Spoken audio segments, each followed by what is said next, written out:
what I feel is that they may have been dropped either 5 days after they were taken or 5 days before they found the bodies.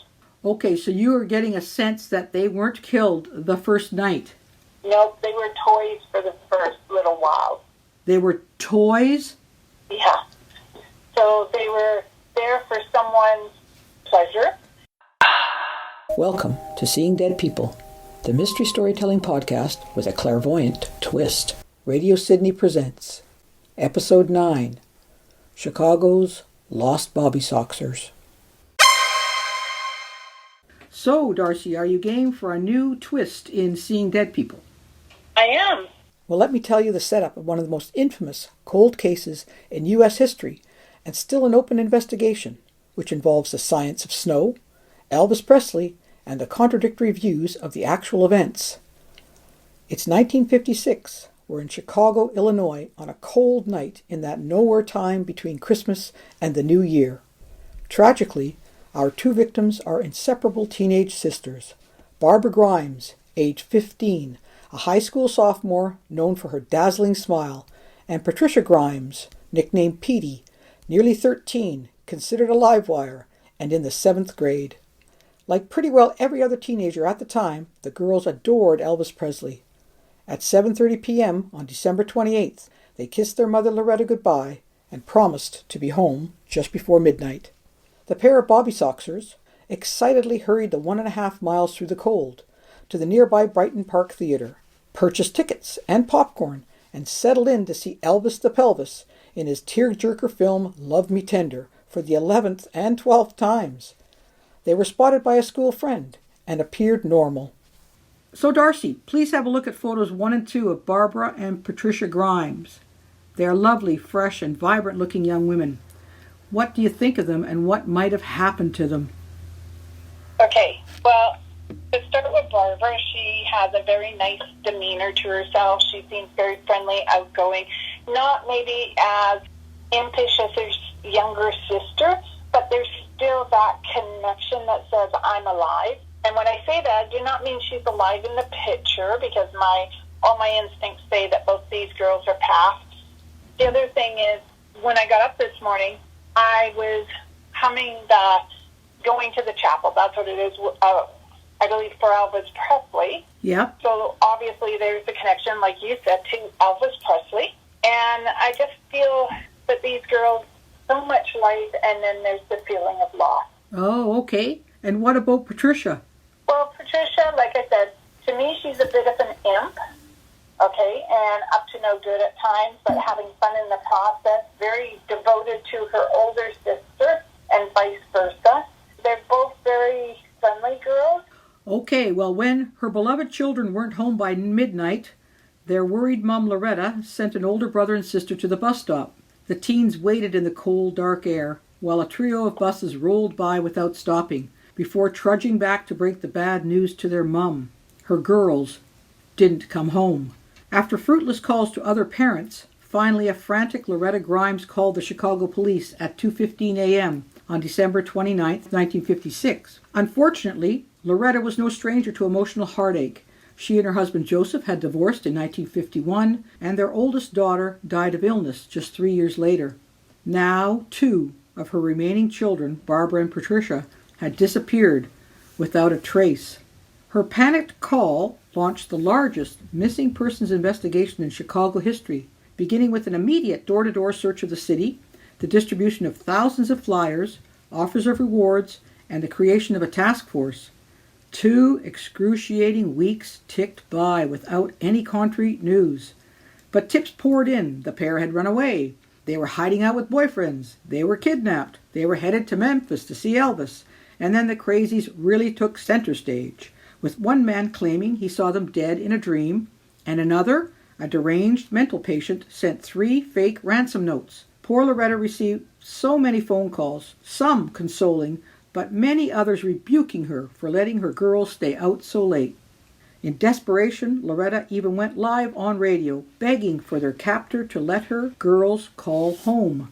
So, D'Arcy, have a look at photo number 3 of Loretta Grimes. Okay, well, it's a picture of Mrs. Grimes sitting in front of a window, and she's got a flyer with her daughter's pictures on it. She doesn't understand how this could happen, how she could have two girls who, even though, like I said, Patricia was a little more outgoing and probably a lot more flirtatious than Barbara, I don't feel these girls would just walk away from their parent or their mother. I do not believe that they would leave home without telling their mom. Okay. When I look at it, it just, that despair of, I don't know how I'm going to get to the next day from Mrs. Grimes. Well, some teens revealed they noticed the girls chatting with a young Elvis lookalike before getting into his car. That was never proven. But speaking of the king of rock and roll, even Elvis himself chimed in, making his own radio plea. However, the early cold days of January turned into colder weeks with no sign of the lost girls. Then 25 days later, what happened, D'Arcy? I feel bound. I feel like I'm in a cold place. I could have sworn you said that a man called and said he saw the girls running through the woods. No. That's not what he said. No, that's interesting. No, I said a man called to say he saw them in a dream, and you didn't hear that. You heard a man called to say he saw them in the woods. Yeah, running in the woods. Running in the woods. And so to me, if they're running, they're trying to get away from something. Yeah, I would think so. Okay. On January 22nd, 1957, Leonard Prescott noticed what he called flesh-colored things along the side of German Church Road, a quiet country road near Willow Springs, which is a small village less than 20 miles from Chicago. He immediately thought mannequins, but the image haunted him enough to return later, accompanied by his wife. She fainted when the pair leaned over the guardrail and discovered the frozen, nude bodies of Patricia and Barbara Grimes. They had been dumped together, one on top of the other. The bodies had only become visible when the weather warmed enough to melt the surrounding snow. Now, D'Arcy, have a look at photo number 4, which is of this crime scene, and tell us what you see. Well, I see two white, sort of ghostly-looking images, but they are bodies. So I can see how one is over top of the other. Right. And then either the press or the police in their little overcoats with their fedoras. Oh, that's funny. I would say there's someone else here, too. So apparently this isn't the first time anyone's been dropped at this site. Why do you say that? Because I saw a man standing there, too. So this isn't the first time this site has been used as a drop. Oh, wow. Yeah, that just sort of threw me a little. But what I feel is that they may have been dropped either 5 days after they were taken or 5 days before they found the bodies. Okay, so you were getting a sense that they weren't killed the first night. Nope, they were toys for the first little while. They were toys? Yeah. So they were there for someone's pleasure and a little sadistic at that.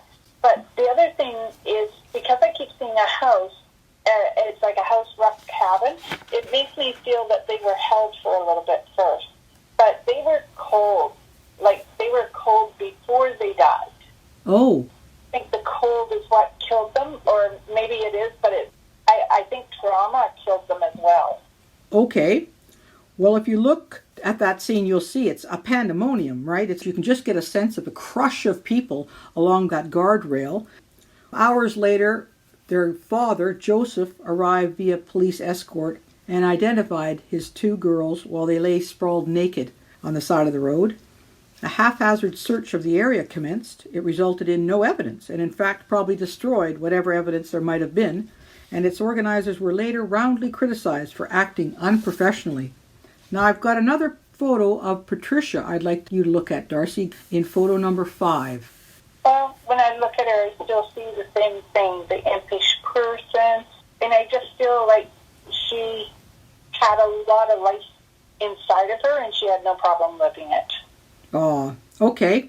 How about the next photo, number 6, which is a more recent shot of the exact location of the crime scene where the gals were found? Okay, I still sort of feel their essence there, as though they're waiting for something to finish. I'm looking at the vehicle because it's like a Studebaker. I would say that these girls were dead when they threw them over the edge. Okay, you've made two really interesting comments there, though. You've mentioned a car, a Studebaker. So are you seeing a Studebaker or a car of some sort?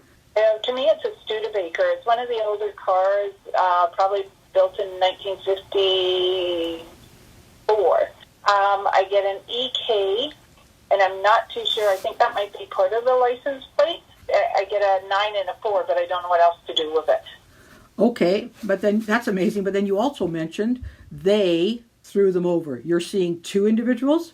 Two people, because I feel like they grabbed them by the hands and feet and tossed them. Oh, God, like a blanket toss. Yeah.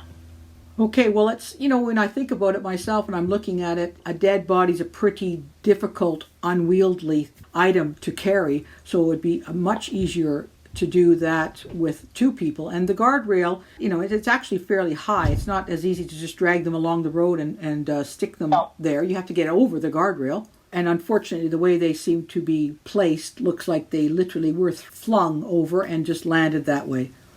Yeah. Pretty sick. Okay, well, I'll move on to the examination of the bodies. Of course, the poor things had to thaw before they were able to be examined, and they were looked at very closely by 3 experienced forensic pathologists, and yet they couldn't come to any official agreement on the date or cause of death. If you look at the girls' coroner's death certificates in photos 7 and 8, D'Arcy, you'll see that I've noted under a section A that they used the date they were found instead of a date of death. Yeah. You'll notice in my little notation of section B that the probable cause of death is listed as secondary shock from exposure to cold, which is what you were talking about earlier, that they died not only from trauma but from the weather. And you'll also note that the section for how the deaths occurred is marked unknown, and both deaths nonetheless were officially determined to be murder, as I've highlighted with D. Now, the bodies had some visible injuries, including bruises and cuts from blunt force trauma and holes typically inflicted by ice pick. They also had been scavenged post-mortem by animals, making it difficult to determine which injuries occurred while the girls were alive and which after death. So, can you tell us any more? Well, my first instinct is the ice picks and then the bruises are before they died. Oh. Because I can hear that scream that goes with if someone stabbed you with something. I keep thinking, I get all the pain and everything associated to it, but I feel like there was more, or they held back information here, because this is not all the info on how they died. I know they said some exposure, but I disagree. I feel like there's possibly a blow to the back of the head. I do feel like they were sexually molested, but it doesn't show it here. Right. One of the people they knew, and I feel like he's between 20 to 35, dark hair, probably curly, not 100% sure about his name, but I feel like they knew him because I recognized the voice. Okay. Well, that's really interesting, and a couple of things you've said we will examine later when we talk a little bit more about in the end of this case. But at the time, it took several days before the lab tests came in, and we used the contents of the girls' stomachs to find out that they say that they both died within 5 hours of their last confirmed sighting in Brighton Park Theatre. But so it is 5. But there's more controversy. The official investigation presumed that the girls' bodies had been in situ for only 2 weeks since the last snowfall. So, where had they been before? No one knew. The chief investigator with the coroner's office believed something different. He thought the bodies must have been warm when they were ditched, because when they were found, they were covered in ice. This was critical because there hadn't been enough snow to do this until after January 7th. So he deduced that the Grimes girls were alive much longer than previously thought, which is something you've talked about. He also claimed that evidence and lab results were hushed up to protect both the families and the girls' reputations. And as you said, D'Arcy, he believed they had both been raped, claiming that there was semen in the girls' bodies and milk in Barbara's stomach, something she did not drink on the night of December 28th. This fellow was fired for his opposing and vocal views, but he kept on investigating on his own. Any comments about that? There is no way these girls, and I don't think they were really dead 5 hours after they were taken, because the girls were scared. I still stand they were held somewhere, and I still think that there's the 5 is there strong in my head. Okay. Well, the funeral for the girls was like a circus, with a crush of hundreds of people, police, press, all over the place, tramping about. It must have been a nightmare for the grieving family. And if you look at photo number 9, D'Arcy, you'll see a distraught Loretta Grimes. The poor woman is in near collapse in front of her 2 girls' white coffins. Well, it's true. She's overwhelmed. She probably just found out about her, not the fact they're dead, but how. And the mass of people, like she's being pressed into the grave herself. It's a really sad photograph. Well, in the end, they had a heck of an investigation. I have to give them credit for that. They questioned over 300,000 people, it said, and 2,000 of them were subjected to proper interrogation. This resulted in 2 arrests and charges, but both cases collapsed. There were, however, 2 main suspects, D'Arcy, and I want to explore those 2 with you. First, Okay. one was named Edward, a.k.a. Benny Bedwell, and the second is named Charles Melquist. So I'll begin with Benny Bedwell. And if you'll look at photo number 10, I'll describe a little bit about him. He was 21 years old, uneducated, a drifter. He did bear a striking resemblance to Elvis, same kind of hair, a little bit taller, I think. He was employed in a restaurant, and his boss claimed she saw Benny and a friend, William Willingham, with 2 girls resembling the Grimes sisters. We've got a shot of Benny with his arm around a woman, I'm not sure who that is, possibly his mother, in front of a bus. It looks like he's done a lot of things in his young life. But when I look at him, he does look a little like a psychopath. When I blow the picture up, okay? Yep. It's very likely he may have talked to the girls, yeah. Okay, well, he first denied the accusation that he had anything to do with it. But then he did something inexplicable. When he was formally charged on January 27th, so nearly a month after the girls disappeared, he signed a 14-page confession alleging he and William were with the girls for over a week, drinking in saloons before feeding them hot dogs, beating them up, and throwing their nude bodies into a snowy ditch, supposedly because they refused their sexual advances. Loretta Grimes immediately declared him a liar. Yeah. His buddy Willingham admitted to being with Bedwell and 2 girls, but he was vehement. They were not the Grimes sisters, and he denied any involvement with the Grimes girls' deaths. And no alcohol or hot dogs were found in either girl's system. So finally, after several days in the slammer, Benny recants, saying he confessed only believing that police would let him go if he had done so. But amazingly, throughout this whole shebackle, Benny had an alibi.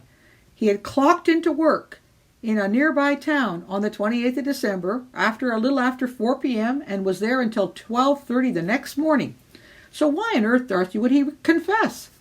Well, probably bullied into it. I mean, I think he talked to the girls, and he worked in a restaurant, so it's very feasible they could have been in the restaurant. But you said it earlier, he was uneducated. How did he know what he was signing? Yeah. I don't know what kind of legal representation he got. I don't think he had any, or he wouldn't have been signing that. You wouldn't think so, would you? My thing would be the next person. Okay, well, let's go to the second suspect, Charles Melquist. He was brought in for questioning after a search of his apartment revealed a list of girls' names. Now, I'm not sure why his apartment got searched and whether the Grimes girls' names are on that list. But have a look at his photograph and tell us what kind of insight you have into Charles Melquist. Well, I can honestly say he's shifty, and I think he feels he's a ladies' man. I think there's a very good chance that the girls' names were on his list. Okay. So do you think he had anything to do with the disappearance and murder of Barbara and Patricia Grimes? Well, that's weird. When you asked the question, I actually heard someone say no, but he knew about it. Oh, who might that someone be? Well, I'm sort of thinking it's the killer. And the killer's around 5'10", dark hair, 170 pounds, has a little bit of a limp because of his left leg. He's right-handed, and he smokes. And so how do you get all that? It just popped into my head. Does it pop into your head as an image or as words? It pops in as an image. I don't see glasses, so I don't think the man wore glasses. And looking at him, I'd actually say, and I think he had those kind of, like the hazel eye color. I believe the initial B. He's known these girls for years. So he did know them. Yep. Okay. Got in the vehicle. Okay, well that's really interesting because as I mentioned at the top, though a very cold case, this is an open crime inquiry for the Chicago Police Department. Some investigators believe that Charles murdered Barbara and Patricia.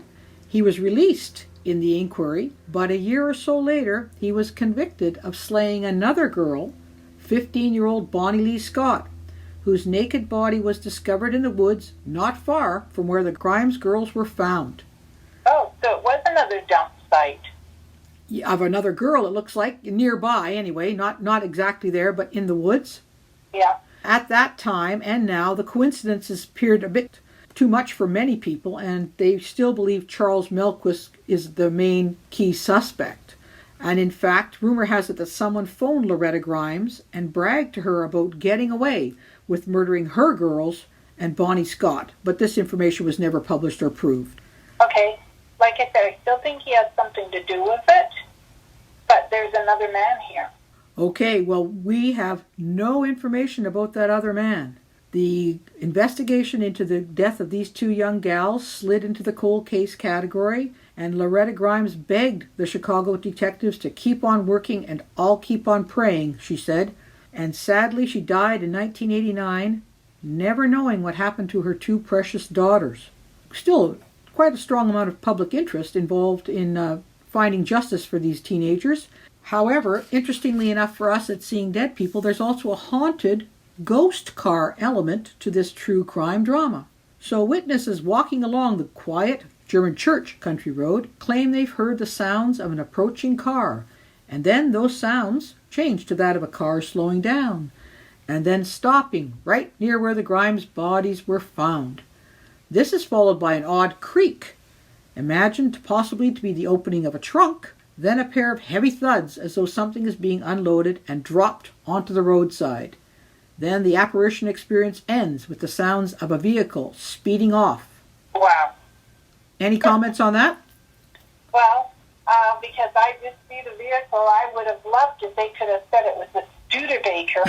And because I'm thinking more the rounded back where you lift up, which would do that funny creak sound. Yeah. Yeah.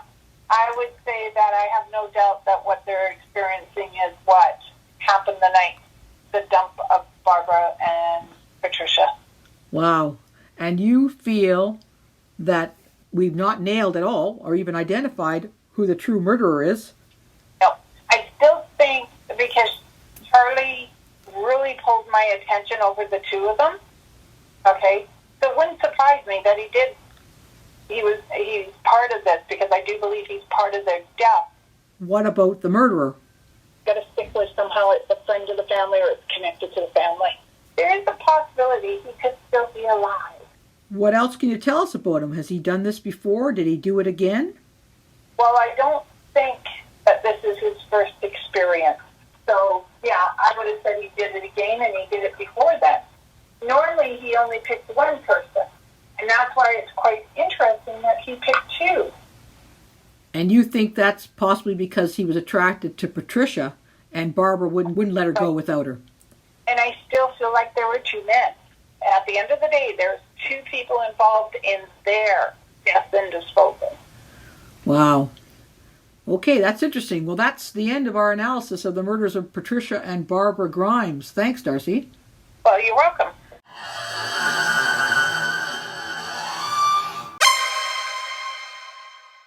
We hope you've enjoyed listening to Seeing Dead People. Whatever's going on in D'Arcy's head, I think is so cool and astonishing. We'd love to hear from you with questions for D'Arcy about her psychic process or suggestions for other mystifying situations you would like us to investigate. So please, shoot us an email to info@radiosydney.ca with Seeing Dead People in the subject line. New episodes of Seeing Dead People will emerge on the first Saturday of every month. Cool news! Seeing Dead People is now a podcast on YouTube. Just search for Nicola Furlong Mysteries, and you will find 3 podcasts of videos dedicated to Seeing Dead People. One for our actual complete episodes, another for D'Arcy's fascinating answers to our listeners' questions about her psychic process, and a third with teasers highlighting each episode. Seeing Dead People airs online at radiosydney.ca every Saturday night at 8 p.m. and Sunday morning at 10 a.m., both Pacific Standard Time. Thanks so much for listening to Seeing Dead People.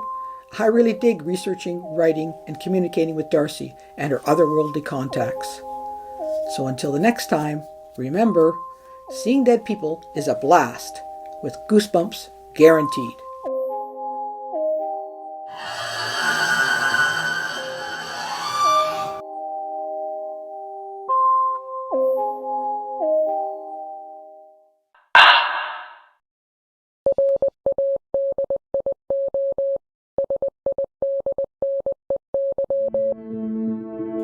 This has been a program of Radio Sydney.